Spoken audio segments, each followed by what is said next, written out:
Se você deseja receber salvação na sua vida, ou se você não tem certeza se hoje você morrer, para onde você vai, então você precisa assistir esse vídeo para entender que Cristo realmente é eficaz para nos salvar. E às vezes você que se sente condenado já é salvo, e você que se acha o salvo pode estar sendo condenado. Assiste aí. Dia 15 de julho de 2024, livro de João, capítulo 6, versículo 53. Título do texto: Jesus é o pão da vida. Jesus lhes disse: em verdade vos digo que se não comerdes da carne do Filho do Homem e não beberdes o seu sangue, não tereis em vós mesmos a vida eterna. Quem come a minha carne e bebe o meu sangue tem a vida eterna, e eu o ressuscitarei no último dia. Pois a minha carne é verdadeiramente comida e o meu sangue é verdadeiramente bebida. Quem come a minha carne e bebe o meu sangue permanece em mim e eu nele. Assim como o Pai que vive em mim me enviou e eu vivo pelo Pai, assim também quem de mim se alimenta viverá por mim. Este é o pão que desceu dos céus. Vossos pais comeram o maná e morreram, mas quem comer esse pão viverá para sempre. Ele disse essas coisas nas sinagogas, ensinando em Cafarnaum. Meus irmãos, é interessante esse texto, que Jesus ele se coloca numa representação de que ele é a verdadeiramente comida e verdadeiramente bebida. E no final do texto ele se compara com o maná que Deus alimentou o povo de Israel no deserto. Mas nós entendemos nesse texto que Cristo não está falando no sentido literário de que ele é um pão, como também esse maná do deserto não está sendo referido no sentido literário. O que Jesus está mostrando através desse texto? A lei e a graça. Para você que não sabe o que é a lei, hoje nós vamos aprender um pouco sobre lei e sobre graça. A lei são os mandamentos que Deus deu ao povo, lá o povo hebreu, né? Todos conhecem a história do povo hebreu, que era um povo afligido, escravos do povo egípcio, né? A história de Moisés abrindo o mar e o povo passando, e aquele povo se tornou o povo de Deus, né? E através deles vieram as leis judaicas, as leis que o povo sempre acreditou que a lei salvava. Então as pessoas, elas praticavam as obras da lei, né? Eles tinham o tabernáculo, eles tinham o templo, né? Que andava junto com eles, onde eles iam, eles armavam ali um templo para Deus, e eles adoravam, até que, né, eles se tornaram uma nação, depois vêm outros, invadiram, destruíram eles, e houve sempre esse abandono do povo judeu, do povo hebreu, né, com Deus. Então a Bíblia no Antigo Testamento, todo esse conteúdo aqui, ó, da Bíblia, né, vai falar sobre a história do povo hebreu, das promessas de Deus com o povo hebreu, como Deus ama esse povo, né, hoje são os judeus de Israel, né, como Deus tem sim um propósito com esse povo, porque eles vieram primeiro antes de nós, e nós éramos chamados gentios, ou seja, que não fazíamos parte da promessa. O povo hebreu, eles que hoje são o povo judeu, eles são o povo da promessa, da primeira aliança, né, e nós fazemos parte dessa segunda aliança. Como que nós vamos entender isso? O povo que começou a buscar o Deus Altíssimo, o verdadeiro Deus entre as nações, porque existiam outros deuses e outros povos. Por exemplo, os filisteus sempre lutaram ali com o povo hebreu, né? Sempre houve ali uma discordância entre pensamentos. Deus deu muitas vitórias ao povo hebreu mediante aos filisteus, e Deus sempre andou à frente do povo. E numa situação determinada ali no deserto, né, Deus alimentou o povo com o maná. Mas Cristo não está se referindo literalmente a ele como sendo um pão físico, e nem ao maná como sendo um pão físico nesse texto. O que Jesus está nos dizendo aqui nesse texto? Que esses homens comeram o maná e morreram. Por quê? Porque eles participavam da obra da lei, e eles acreditavam que a lei os podia salvar. Como o texto diz, a Bíblia diz que até aquele presente momento, o reino dos céus era tomado à força, ou seja, era através do esforço, da obrigatoriedade da lei que se conquistava o céu, mas que a partir dali não seria mais assim, né? Que seríamos derramados a graça em nossas vidas, que sem merecimento nós receberíamos a salvação. Então é isso que nós devemos ter aqui como um ponto, como um objetivo de interpretatividade. Vamos falar essa palavra, não sei se ela existe, mas você entendeu. O que acontece aqui? O povo hebreu que teve a lei não conseguiu cumpri-la. Então o que acontece com todos aqueles que tentam cumprir a lei? Em algum ponto, em algum determinado momento, em alguma etapa, eles acabam tropeçando em um traço da lei, acaba cometendo um pecado. E quando comete esse pecado, o que acontece? Você transgride toda a lei.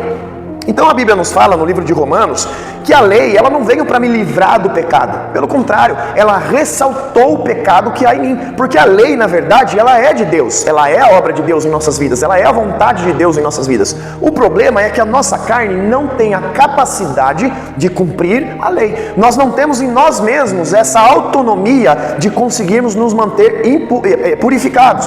Mas em algum momento nós vamos cair na impureza. E a Bíblia fala que aquele que tropeça em um só traço, tropeçou em toda a lei. Porém, Jesus disse assim: olha, aqueles que comeram do maná morreram. O que isso quer dizer? Que aqueles que participaram das coisas que eram da lei não conseguiram viver pela lei e morreram. Mas quem come e bebe do que é Cristo hoje viverá. O que Jesus está falando nesse texto que nos mostra essa grande realidade?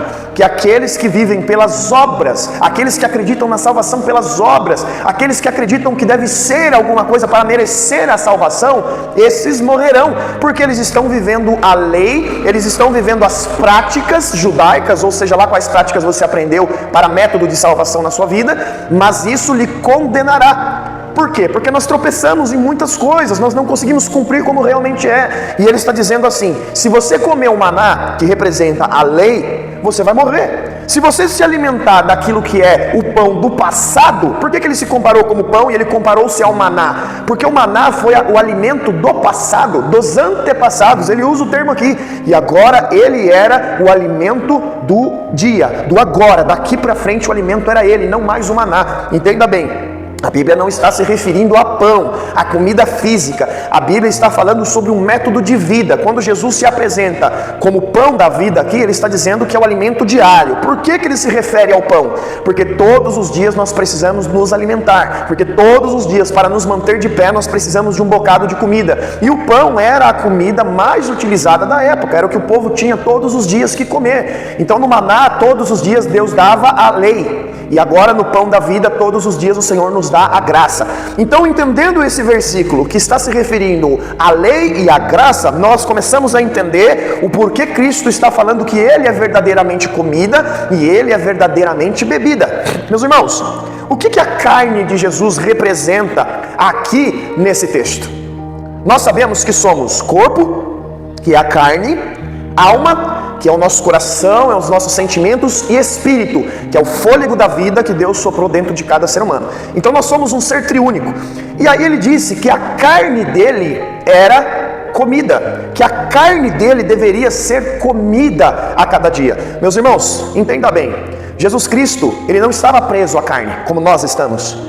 Ele era um ser espiritual, ele era uma alma. Ele ficou um tempo aqui na terra, né, vivendo através da carne, né? Porque sendo Deus não usurpou que isso seria alguma coisa, antes se fez homem, né? Ele se fez homem para cumprir o propósito do sacrifício. E o que foi a carne de Cristo aqui, senão a obediência a Deus?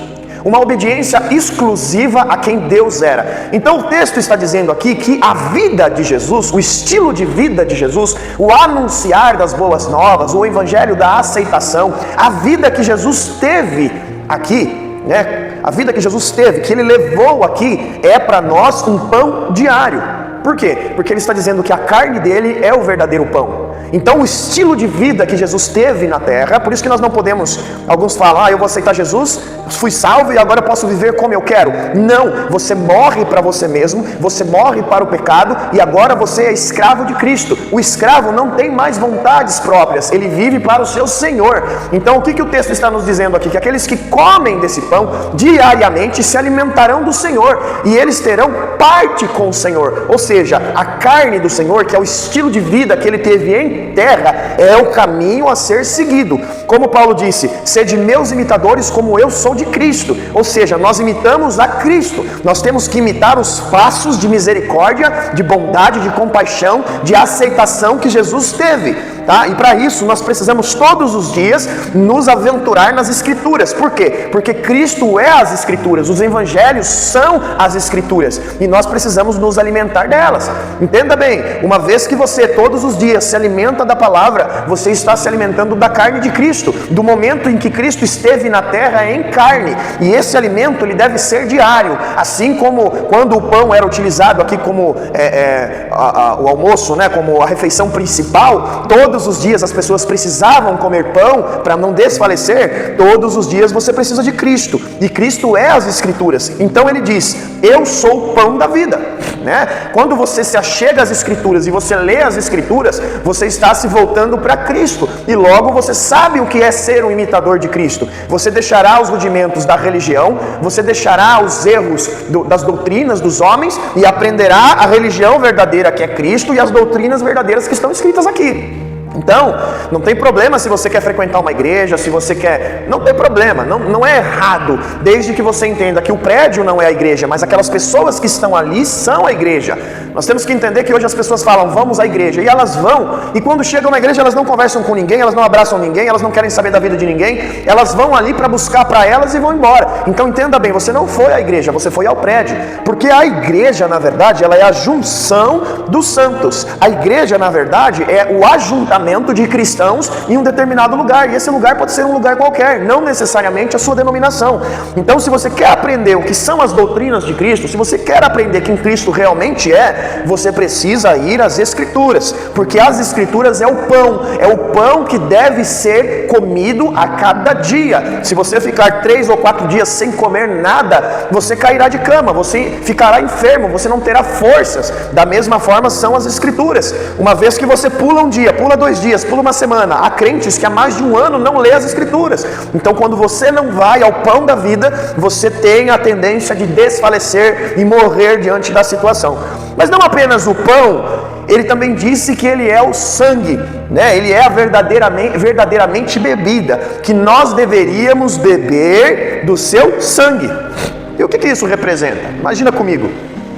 O sangue de Cristo é o seu sacrifício. Como a vida de Cristo foi a carne, a conduta de Cristo é a carne, o sangue de Cristo representa o sacrifício. Quando foi que eu e você vimos o sangue de Cristo? Na cruz. Não houve sangue de Jesus na história de Jesus. Não houve sangue de Jesus pós a crucificação. Mas há um momento onde o sangue é derramado, e é na crucificação. E o que é a crucificação? Nós vamos voltar de novo lá na lei para entendermos o que é a cruz. Quando existia a lei e os homens pecavam e eles erravam, eles tinham o tabernáculo, que era uma tenda onde era a casa de Deus, onde Deus morava. E o que acontecia? Os homens iam até o tabernáculo oferecer sacrifício de animais para encobrir os pecados. Então eu errava, eu falhava, eu transgredia a lei, eu pegava o melhor do meu cordeiro, do meu novilho ali, o que eu tinha, né, o melhor, o primeiro disso, e levava essa oferta até o altar para sacrifício. O animal era morto. Por quê? Porque existe uma lei de Deus que diz: o salário do pecado é a morte. Então, para mim não morrer, eu matava um inocente. Só que a Bíblia fala que o sangue de animais não era suficiente para apagar esse pecado, porque eles eram animais, eram seres inferiores. E quando o sangue dele era derramado, o sangue servia para encobrir. Ou seja, vamos supor que você, ao limpar a sua casa, você não tire a sujeira e jogue no lixo, mas que você varra toda aquela sujeira para debaixo do tapete. Você não está limpando a casa, você está encobrindo a sujeira, mas continua sendo sujo. Então o sangue de animais não tinha esse poder. Quando Deus envia o seu filho, ele envia o seu filho para crucificá-lo. Ele envia o seu filho como oferta pelo sacrifício. Entenda bem, não foi os romanos que mataram a Jesus, não foram os homens que mataram a Jesus, não foram os anjos que mataram Jesus, e muito menos o diabo que matou Jesus. Foi Deus quem matou Jesus. Não foi nem o meu pecado quem matou Jesus, foi Deus que entregou Jesus, o seu filho. A Bíblia fala, João 3,16, todo mundo conhece, porque Deus deu o seu filho unigênito. Ou seja, Deus entregou ele à morte por nós. E Jesus disse: ninguém tira a minha vida, ninguém tem o poder de tirar a minha vida, mas eu a dou gratuitamente. Ou seja, nem o meu pecado, nem o diabo, nem os romanos, nem os líderes, ninguém tinha poder para tirar a vida de Jesus, mas ele se entregou. E quando ele derrama aquele sangue no Calvário, quando o sangue dele é derramado, que não é literalmente o sangue a intenção, porque ninguém hoje vai lá, pega uma gotinha do sangue de Cristo e... Nossa, lembrei de uma coisa. a gente pede uma gota do sangue de Jesus, né? E a gente não entende que a representação do sangue de Jesus é a morte dele. Porque o sangue mesmo, ele caiu na terra ali do Gólgota e ele evaporou. O sangue de Jesus mesmo, o sangue que corria em suas veias, ele ficou ali na terra, ele foi despejado ali na terra. A Bíblia fala que ele sangrou até que houvesse apenas água dentro dele, ou seja, aquele sangue escorreu com força. E esse sangue físico lá ficou. O que sangue é esse que a Bíblia está se referindo então? É a morte de Cristo. Então, quando nós bebemos do sangue, não significa que nós temos que beber do sangue no sentido literário, como algumas religiões até fazem, bebendo sangue de bode, Nós devemos beber do sangue do sacrifício. Nós devemos apoiar a nossa crença, a nossa fé no sacrifício. Então esse texto está dizendo, que há uma verdade de vida a ser seguido quando você tem parte com sangue, porque o sangue e a carne, eles andam junto. Ele está dizendo, a minha carne é verdadeiramente comida e o meu sangue é verdadeiramente bebida. Quando você entende que o texto não está se referindo ao sentido literário, mas sim à representação do que essas imagens representam, do que o sangue representa e a carne representa, você vai entender que para fazermos parte da carne, do pão da vida, nós precisamos saber quem Jesus foi em carne. E para nós fazermos parte do sangue, nós precisamos saber o que foi o sacrifício. O sacrifício é o perdão de pecados na sua vida. O sangue de Jesus é o que te lava de todo o pecado. Entenda bem, meu irmão, as suas obras, por mais que elas sejam boas, elas não podem agradar a Deus, porque a palavra de Deus diz que os seus melhores atos de justiça são como um trapo imundo de lepra diante de Deus. Então a Bíblia não está falando que os seus piores atos de justiça são sujos, não. Ele está dizendo que os melhores, ainda que eu faça o meu melhor, ainda que eu ache que eu sou a melhor pessoa do mundo, ainda assim, porque Deus é extremamente santo, não é o suficiente para agradar a Deus. Mas se eu me apoio nesse sangue, o sangue me purifica de todo o pecado, me tornando então digno. Então quando você pergunta, Renan, você é digno de salvação? Eu digo, de maneira nenhuma, mas o sangue de Jesus me purifica de todo o pecado, e uma vez que esse sangue me lava, ele me torna alvo mais que a neve, ele me limpa do pecado. E uma vez que eu tenho acesso a essas escrituras, ao pão da vida, esse pão da vida, ele vai me mostrar quem é Jesus e o que eu devo fazer. Uma vez os meus pecados sendo perdoados e eu tendo recebido uma nova chance, é óbvio que eu não vou viver mais para mim. No livro de Romanos está escrito que aqueles que vivem segundo a carne inclinam-se para as coisas da carne, mas aqueles que vivem segundo o Espírito inclinam-se para as coisas do Espírito. A Bíblia também vai nos dizer que a amizade do mundo é inimizade contra Deus, pois não é sujeita às leis de Deus. Meus irmãos, prestem bem atenção. Nós não estamos aqui mais para cumprir as leis do Antigo Testamento, mas se nós aprendemos a amar o nosso próximo como a nós mesmos e amarmos a Deus sobre todas essas coisas, nós vamos conseguir cumprir toda a lei, porque a lei, ela é o amor, e não um amor qualquer, não um amor que a macumba, o espiritismo, até o protestantismo tem ensinado, que nós temos que sair na rua entregando marmita aos pobres. Não é esse amor, mas o amor de realmente ter compaixão, é o amor que traz misericórdia, é o amor que perdoa quando o mundo não perdoa, é o amor que se entrega por aquele que não presta, por aquele que não vale nada. Cristo não morreu pelos bons, porque até os homens maus fazem isso, mas Cristo morreu pelos maus. Ele perdoou um ladrão no último momento de sua vida, sem esse homem ter cumprido uma lei, uma obra boa, sem ele ter feito nada de bom. Ele reconheceu que era merecedor de morte, e reconhecendo isso, ele olha para Cristo e ele encontra a fé em Jesus, e ele é salvo pela fé. Então, meus irmãos, o que nós precisamos fazer não é mais voltarmos aos segmentos do Velho Testamento, dando dízimos para ser salvo, ou cumprindo obras para ser salvo, porque esses homens que faziam isso, eles morreram. A Bíblia fala que os pais comeram o maná, mas morreram. Então você não deve mais se apoiar nas coisas que são do antigo, da velha aliança. A velha aliança, ela é um casamento que não deu certo, ela é um propósito que não deu certo. A velha aliança se refere a uma história que passou-se, e agora nós temos a nova aliança, e a aliança representa casamento. Eu não poderia hoje ser casado com duas mulheres e colocar duas alianças no meu dedo. Isso vai contra a lei, contra as ordens, contra as regras. Ou seja, se eu resolvesse me casar de novo, eu deveria morrer para o passado. Ou a pessoa morre ou eu morro, e aquilo deve recomeçar de uma maneira nova. Ou seja, eu não posso ter uma esposa e uma amante, eu não posso estar dizendo que sou fruto da nova aliança, mas ter relacionamento com a velha aliança. Eu não posso trair aquilo que é o noivo, aquilo que nós somos chamados de casamento. A Bíblia fala que que há um casamento entre Cristo e a igreja, e eu não posso viver para os dois. A Bíblia está dizendo que Jesus é o caminho, a verdade e a vida. E o que é crer em Jesus, se não acreditar apenas que Ele pode salvar, e que não a lei, não mais as obras, mas apenas o sacrifício de Cristo me salva, e uma vez sendo salvo por esse sacrifício, eu não vivo mais para mim, mas agora eu vivo para Ele. E o que denota se você foi salvo é o Espírito Santo em sua vida, porque aqueles que não têm o Espírito de Cristo não é dele. E uma vez que você tem o Espírito Santo em sua vida, você não vive mais para você, você não vive mais para os teus sonhos, para a tua faculdade, seu carro, seu trabalho, sua vida, você não vive mais segundo os cursos desse mundo, você não tem mais amizade com as coisas deste mundo, mas a partir desse momento, o propósito principal da sua vida, aquilo que é o cabeça, o pino da sua vida é Cristo. Então não presta mais a vida que eu terei em terra, eu não vou mais viver com aquilo que me endividou, eu não vou mais dar atenção para aquilo que me roubou, eu não vou mais dar atenção para uma lei ou para uma obra que eu, por mais que seja bom, não consiga cumprir, mas agora eu vou dar atenção para esse sangue e para essa carne